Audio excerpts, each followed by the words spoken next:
WhatsApp, email, dan telepon.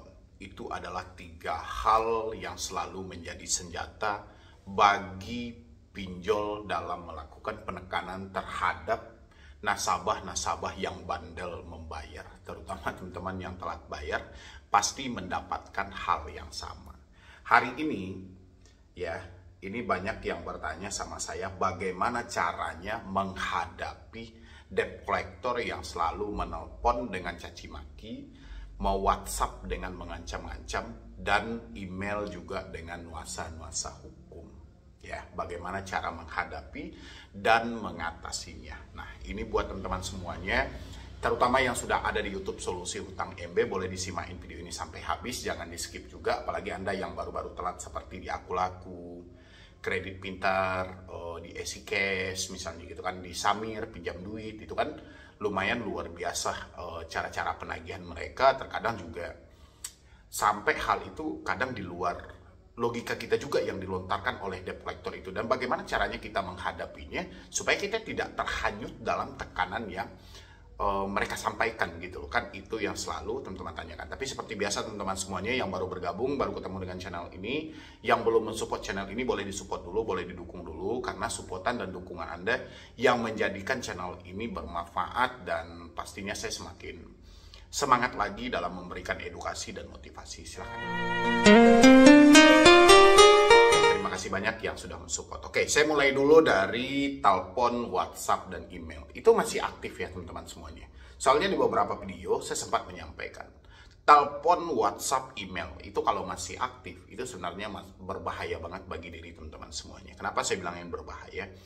Di tengah situasi kita tidak mampu bayar, kita tidak sanggup bayar, memang yang menjadi sasaran utama mereka adalah telepon. Ya, karena ini sarana komunikasi gitu loh. Telepon inilah yang paling mereka manfaatkan lebih awal, apalagi 1 hari atau 2 hari menjelang kita jatuh tempo.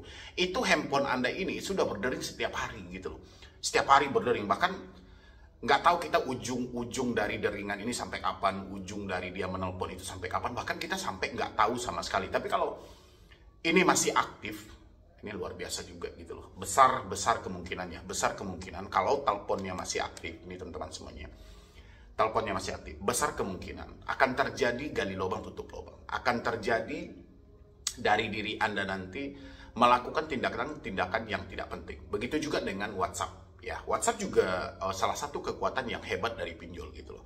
Makanya setiap kali kita telat bayar atau bahkan kita tidak mampu bayar, bisa sampai galbay, WhatsApp adalah senjata utama bagi mereka, terutama untuk mengirimkan kembali data-data yang sempat kita kirim di awal gitu, kayak foto KTP, kita selfie, kayak data-data lain atau data kontak yang mereka curi dan segala macam, itu mereka kirimkan lagi melalui WhatsApp.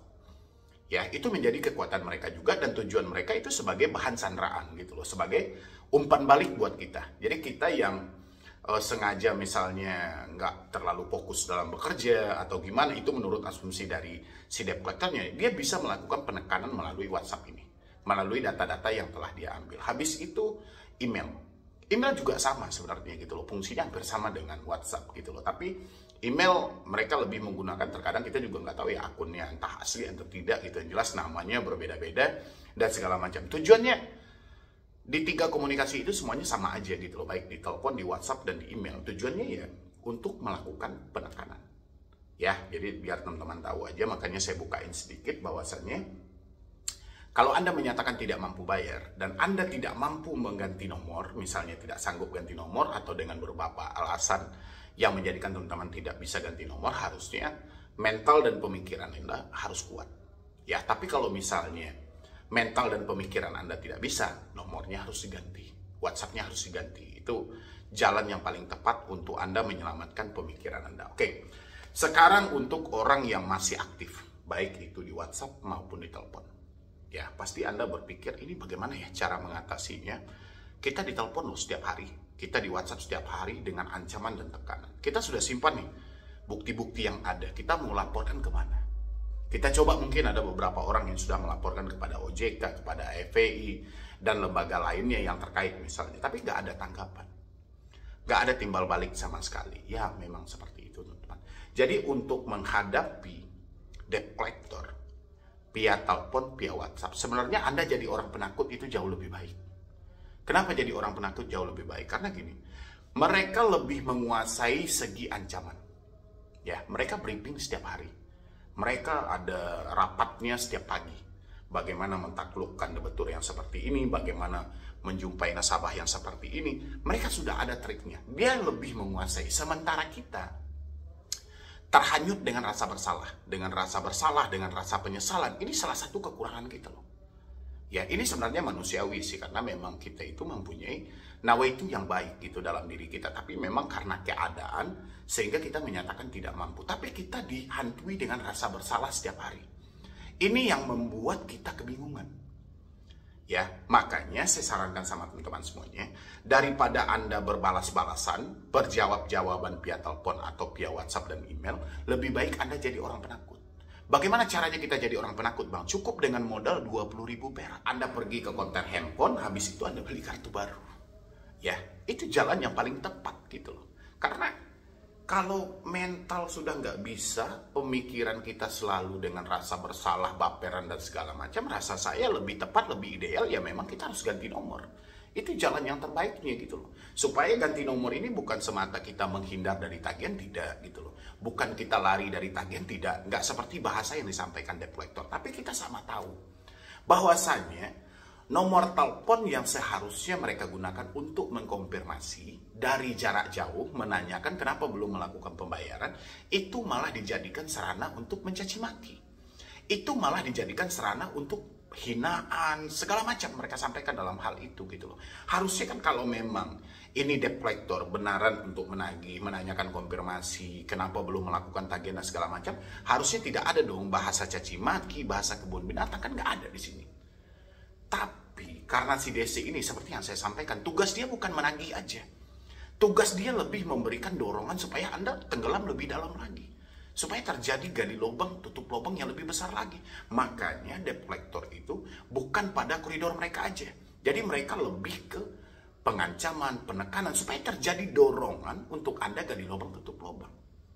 Ya, makanya saya bilangnya sama teman-teman, kalau mental dan pemikiran Anda memang benar-benar tidak bisa diajak berkompromi, ya mendingan nomor Anda diganti aja. Itu jauh lebih baik. Nggak apa-apa kita jadi orang penakut gitu loh. Anda nggak lari kok dari tanggung jawab. Data Anda itu lengkap. Di sana ada KTP yang diminta di awal, ada data-data lain sebagai penunjang semuanya. Anda nggak kabur kok. Nggak ada bahasa Anda hilang, sengaja lari, dan segala macam dengan bahasa yang disampaikan debt collector. Itu nggak ada teman-teman semuanya. Makanya saya lebih menyarankan sebenarnya kalau Anda pengen bagaimana menghadapi debt collector via telepon. Rasa saya nggak perlu. Ya, nggak perlu kita berkomunikasi dengan mereka, nggak perlu. Yang ada cuma caci maki.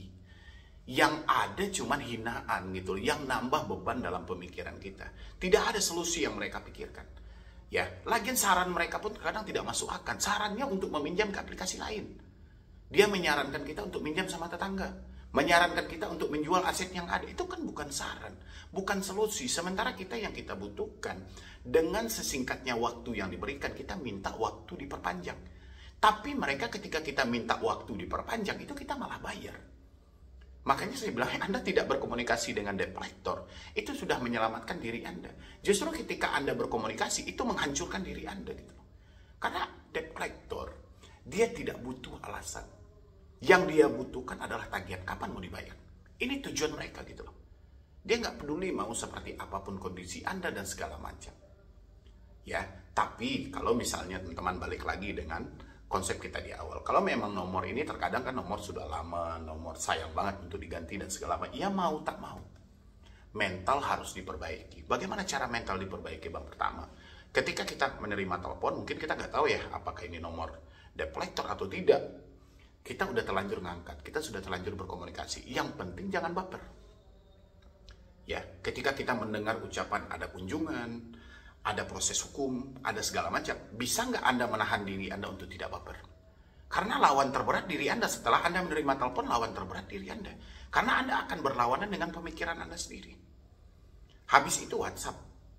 Ketika Anda membaca sesuatu dari WhatsApp, aman, tekanan dan segala macam, yakin diri Anda gitu loh, bisa tidak baper dalam hal ini. Anda tidak terbawa suasana dalam hal ini. Anda tidak terlalu mempercayai dalam hal ini. Kalau Anda rasanya bisa, nggak perlu ganti nomor, nggak perlu gitu loh. Ya, ganti nomor ini yang ditakutkan Anda terhanyut dalam tekanan yang mereka lontarkan. Takutnya Anda malah masuk ke dalam dunia hutang yang jauh lebih besar lagi. Itu tujuannya kenapa kita penting untuk mengganti nomor, supaya kita tidak terdorong untuk masuk lebih dalam lagi. Ya, selagi Anda mampu mengendalikan pemikiran Anda, tidak terlalu percaya dengan apa yang mereka sampaikan, dengan apa yang mereka ucapkan, ganti nomor tidak perlu. Oke, tapi kalau misalnya Anda nggak bisa, malah gangguan ketika ada kami akan datang ke rumah dan segala macam, Anda malah menanyakan sama orang-orang kapan dia datang ke rumah, atau misalnya, wih kalau DC datang ke rumah nanti tahu keluarga gimana gitu loh. Kalau misalnya ada pemikiran seperti itu, berarti mental Anda tidak baik-baik saja. Bagusan ganti nomor. Modalnya 20.000 perak kok. Anda datang ke konter handphone, beli kartu baru, daftarkan, udah pakai. Selesaikan perkaranya. Tinggal Anda pelan-pelan bisa berusaha, bisa bekerja. Kumpulkan uang Anda, lihat ya mana yang mampu untuk Anda selesaikan, negosiasi. Kayak gitu caranya gitu loh.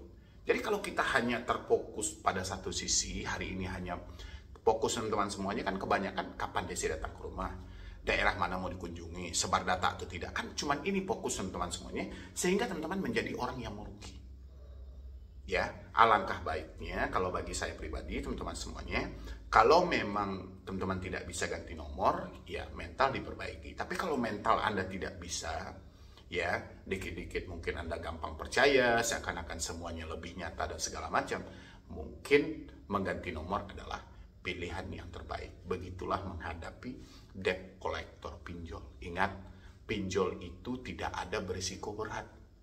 Yang berat itu adalah ketika kita berhadapan dengan diri kita sendiri.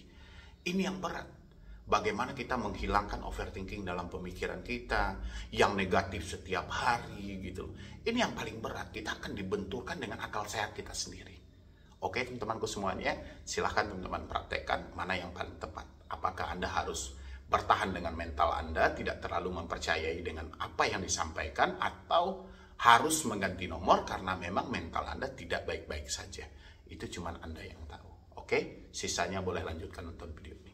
Yo, assalamualaikum warahmatullahi wabarakatuh. Selamat sore buat teman-temanku semuanya, khususnya sudah ada di YouTube Solusi Hutang MB ya. Ini terima kasih banyak ya Anda yang selalu mensupport, mendukung channel ini sampai detik ini. Alhamdulillah mendapatkan luar biasa ya dari supportan dan dukungan teman-teman semuanya. Oke, kali ini saya juga cukup terkejut teman-teman semuanya. Ternyata ada yang total hutangnya itu masih 60 jutaan gitu loh. Dengan dia berhasil meminjam di 9 aplikasi pinjol legal. Ya, ini bukan semata saya penasaran atau gimana gitu loh. Cuman setahu saya gitu loh ya, sejak diterbitkannya COJK nomor 19 tahun 2023, yang mana kata OJK di dalam itu satu orang cuma boleh meminjam di 3 platform, harusnya hal seperti ini kan bisa dicegah gitu loh. Tapi ini masih ada aja orang yang meminjam lebih dari 3 aplikasi pinjol. Ya, apa sebenarnya yang terjadi dan apa yang harus dia lakukan? Dan saya mau kupas tuntas hal ini teman-teman semuanya, biar teman-teman paham juga. Mana tahu teman-teman di luar sana juga masih ada yang meminjam lebih dari 3 aplikasi pinjol. Boleh nanti Anda simain video ini sampai habis dan Anda isi juga di dalam kolom komentar. Tapi seperti biasa teman-teman semuanya yang belum mensupport channel ini, boleh disupport dulu, boleh didukung dulu. Mudah-mudahan channel ini makin berkembang lagi dan saya makin semangat lagi. Ini agak berisik ya teman-teman ya. Ini salah satu resiko kalau kita bikin videonya di dalam rumah. Saya bikin video dalam rumah gitu loh, karena kalau di mobilnya agak jauh di luar gitu loh. Jadi makanya di dalam rumah aja teman-teman. Jadi ada suara ketokan dan segala macam, mohon dimaklumin aja. Oke, ini ada orang yang meminjam di 9 aplikasi pinjol. Saya sebutkan dulu ya. Yang paling pertama dia minjam di sini ada namanya EasyCash. Yang kedua Kredit Pintar, yang ketiga GoPay Pinjam, yang keempat ada Kami, yang kelima Aku Laku, yang keenam Shopee Pinjam, yang ketujuh 360 Kredi, yang kedelapan Rupiah Cepat, yang kesembilan Pinjam Yuk, ke 10 bantu saku, maaf. Jadi 10 aplikasi pinjol. Ini semuanya pinjol legal semua. Ini semuanya pinjol legal semua. Kebetulan yang bersangkutan ini dia ikut bergabung jadi membership di channel ini, dan dia ikut diskusi khusus langsung sama saya, dan saya sempat terkejut juga kemarin pas nelpon. Dan saya tanyain gitu loh, ini kapan terjadinya Pak gitu loh, Bapak melakukan peminjaman hal seperti ini. Terjadinya dia peminjaman. Memang di awalnya dulu ada 2 aplikasi, katanya seperti itu. Ada 2 aplikasi di tahun 2022, tapi itu sudah diselesaikan. Ya, dan dia mencoba lagi meminjam di tahun 2024. Ya, dan alhasil sepanjang tahun 2024 dia berhasil meminjam sebanyak 10 aplikasi lagi gitu loh. Saya tidak terkejut dengan jumlah yang dia pinjam, cuman saya terkejut di mana letak aturan OJK, COJK nomor 19 tahun 2023. Yang mana di dalam COJK itu disampaikan surat edaran COJK nomor 19 COJK 06 tahun 2023 tentang penyelenggaraan layanan pendanaan berbasis teknologi informasi, mengatur aturan pinjol yang mengatur beberapa hal penting termasuk batas pinjaman. Ya. Cara penagihan dan batas manfaat ekonomi, salah satu poin penting adalah bahwa setiap debitur hanya boleh meminjam di maksimal 3 platform pinjol. Ya, kalau ini berapa banyaknya kira-kira teman-teman semua. Jadi yang saya tangkap di dalam ini teman-teman semuanya adalah COJK nomor 19 tahun 2023 ini sebenarnya tidak berlaku dengan maksimal gitu loh. Ternyata masih banyak pinjol-pinjol legal yang tidak mempedulikan dalam hal itu. Ini kan tujuannya, kenapa dibentuk debitur hanya boleh meminjam di 3 aplikasi pinjol, itu mengatasi supaya jangan terjadi gali lubang tutup lubang. Sekarang nggak lagi gitu loh. Dia berhasil meminjam sebanyak 10 aplikasi pinjol. Kalau si debitur mana dia peduli dalam hal itu? Bagi dia dalam pemikiran adalah dia harus menyelesaikan pinjaman pertama dengan pinjaman kedua. Pinjam kedua dengan pinjaman ketiga. Kan rentetannya seperti itu. Harusnya ini kan dipedomani lagi oleh pihak aplikasi bahwasanya yang bersangkutan telah meminjam lebih dari 3 aplikasi. Bagaimana nanti tingkat untuk membalikan dana ini? Karena itu yang harusnya diperhatikan. Tapi dalam hal ini yang saya cukup terkejut juga gitu loh. Jadi COJK nomor 19 tahun 2023 ini hanyalah sebatas tulisan yang memang diterbitkan oleh OJK berdasarkan POJK tadi, tapi tidak dipatuhi di lapangan, tidak dipraktekkan. Dan pinjol yang mencairkan ini semuanya pinjol-pinjol legal dan pindar resmi. Ya, walaupun nama pinjolnya sudah tidak dipakai lagi, ini pindar resmi semua gitu loh. Contoh kayak EasyCash. Di sini EasyCash si debiturnya meminjam 870.000. Ya, yang kedua kredit pintar. Kredit pintar dia meminjam di 4.500.000 sekian. Habis itu GoPay pinjam. GoPay pinjam lumayan banyak ini, 13.800.000 sekian. Habis itu ada kami luar biasa 23 juta. Ya, habis itu cair lagi Aku Laku sebesar 8 juta. Cair lagi Shopee pinjam sebesar 7.700.000. Habis itu 360 kredit 450, rupiah cepat 200.000. Pinjam yuk 1 juta, bantu saku 1 juta. Jadi total dia meminjam itu sebesar 60 juta. Siapa yang mau disalahkan? Disalahkan si debiturnya? Nggak bisa. Ketika si debitur sudah meminjam 3 aplikasi pinjol, harusnya aplikasi pinjol yang keempat menghentikan peminjaman. Jangan mencairkan lagi, kan itu gunanya Fintech Data Center, pusat data fintech lending. Berarti real dalam posisi ini, teman-teman semuanya dikorbankan gitu loh. Kalau konsepnya sudah seperti ini, siapa yang mau disalahkan lagi? OJK. Kata OJK kita sudah bentuk aturan. Ya, siapa yang mau disalahkan? Si debitur karena tidak ada akalnya. Dia tidak tahu diri dan segala macam. Terus yang mencairkan gimana? Berarti ini tidak bisa disalahkan hanya sepihak. Ya, paham ya teman-teman semuanya. Jadi aturan yang dikeluarkan OJK ini hanyalah bagian dari formalitas saja. Hanya sebagai bentuk ya, wah OJK ikut berpartisipasi dalam hal ini. OJK ikut juga nimbrung, ngatur dan segala. Ya sebatas itu aja gitu loh. Terlepas aturan tadi itu mau diikutin atau tidak, OJK tidak peduli.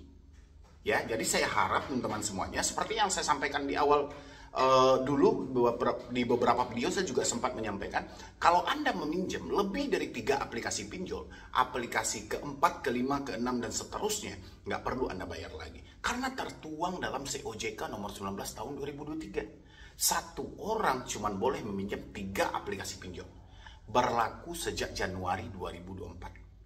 Jadi kalau sepanjang Januari 2024 Anda meminjam lebih dari 3 aplikasi pinjol, aplikasi keempat, kelima, keenam, ketujuh, kedelapan lunas. Bukan salah Anda, salah aplikasinya. Ngapain dicairin? Kan tujuan dikeluarkan aturan itu supaya jangan ada orang gali lubang tutup lubang. Untuk memitigasi resiko gagal bayar, tingkat kemampuan dia untuk membalikan dana ini. Kan ini tujuannya gitu loh. Sekarang tujuan itu sudah tidak mencapai. Tidak sesuai lagi gitu loh. Ya kan? Makanya teman-teman semuanya, di sini ada yang meminjam juga lebih dari 3 aplikasi pinjol, isi di dalam kolom komentar. Cukup Anda perhatikan aplikasi 1, aplikasi 2, aplikasi 3. Yang paling pertama Anda pinjam. 3 aplikasi di awal Anda pinjam. Fokus di sini.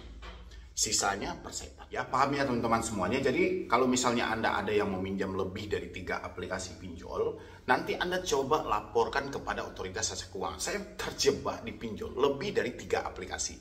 Saya bertanya tentang COJK nomor 19 tahun 2023, yang mana di dalam itu berbunyi satu orang cuman boleh meminjam 3 aplikasi. Sekarang saya mencair pinjaman itu sebanyak 6 aplikasi. Apa jawaban OJK? Saya pengen tahu. Nanti teman-teman bisa bertanya langsung kepada OJK di ruangan web OJK, ruangan layanan konsumen 157 dan 157.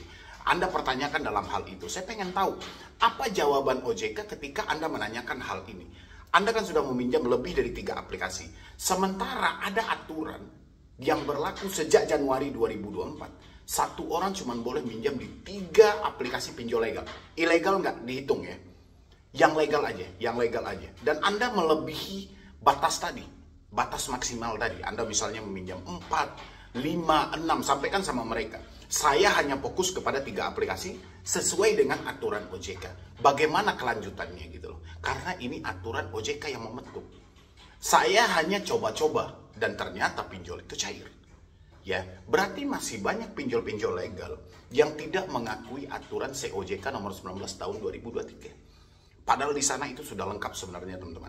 Selain mengatur tentang bunga dan denda, juga diatur batasan berapa aplikasi kita cuma boleh, dan habis itu juga ada aturan juga yang disampaikan di sana itu di dalam COJK itu adalah aturan penagihan kredit terbaru. Ya, aturan penagihan itu yang seperti apa nanti sudah ada juga saya bahas di video lainnya. Yang jelas hari ini teman-teman semuanya, kalau ada Anda yang meminjam lebih dari 3 aplikasi pinjol, berhenti membayar untuk pinjol yang keempat, 5, 6 dan seterusnya.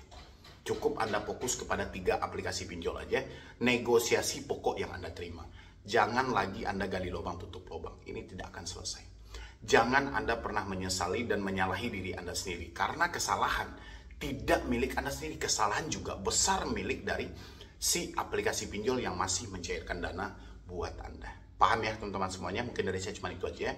Mudah-mudahan ini bisa bermanfaat buat Anda, terutama Anda yang meminjam lebih dari 3 aplikasi pinjol. Jadi sekian dulu dari saya, Medi Broni. Wassalam.